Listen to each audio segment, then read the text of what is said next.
Well, a big 4-1 victory for the Winnipeg Jets, which should give them a lot of confidence heading into the point of this tournament where the games start to matter. And Kenny, you can't really talk about that Jets victory without talking first about Connor Hellebuyck, who looked like he picked up right where he left off.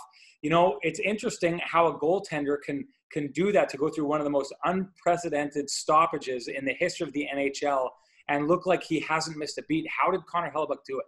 Yeah, I loved his battle and his compete yesterday, Sean. Obviously, he was sharp right out of the gate, and he had to be because the Jets' puck management was so poor during that first period. But you got the whole full meal deal from Hellebuyck. He was battling through screens. He was very steady, big and boring to some, but so positionally sound. Did a great job on the breakaway on Brock Besser. He seemed confident right from the very beginning, and that's a good sign for the Winnipeg Jets because Connor Hellebuyck is obviously a huge key for them. And so many people wondered how he was going to be able to come out of that long break. We know he's so strong mentally, and he obviously stayed sharp even though he wasn't on the ice a whole lot during the pandemic. You know, Kenny, over the past couple of years, a lot of Jets players individually have shown they can handle the bright lights of the playoffs. One player, though, who personally is going to feel like he has a lot to prove is Nikolaj Ehlers. He gets a goal in that game. Do you think that's sustainable?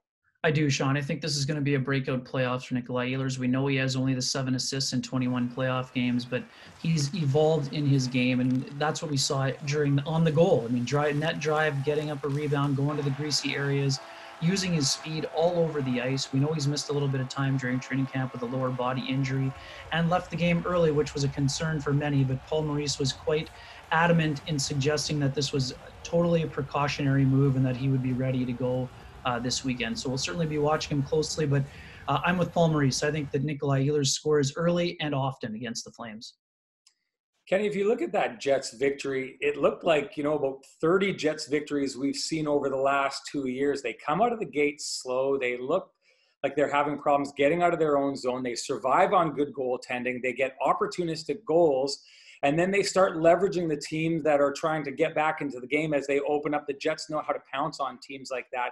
It's an effective strategy that they've used to great success over the last couple of years, but it's maddening to the analytics community who take a look at all the chances they're giving up and say they shouldn't be winning these victories. Do you think that style of play, which we saw as a quite common style of play for the Winnipeg Jets, do you think that style of play has a chance of working in the playoffs?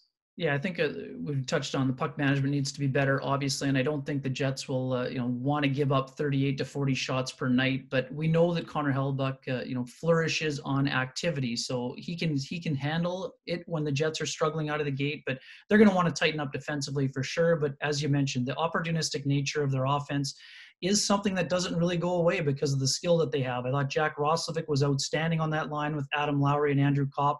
And that line is going to be kind of one of those unsung hero type of lines, I think, in the series coming up. The Jets do want to tidy up a few areas, but I think we basically saw the template with the exception of probably the opening 10 minutes there against the Vancouver Canucks.